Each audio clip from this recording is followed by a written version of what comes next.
Ha? Ate mo na ihaw ako ng kamote, oh. Nag-ihaw kami ng kamote dahil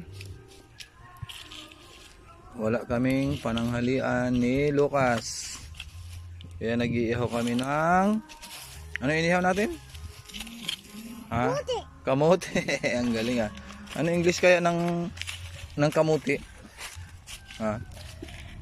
Ano English ng kamote? Ha?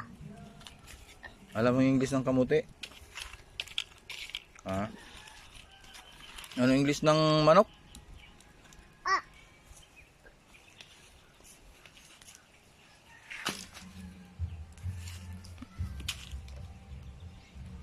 Ayun. Nag-iihaw kami ng kamote. Ito, naluto na yung kamote.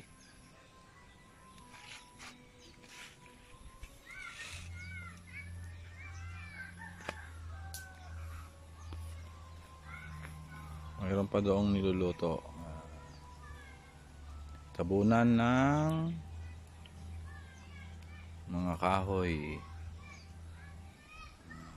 Pag naluto, ito na siya.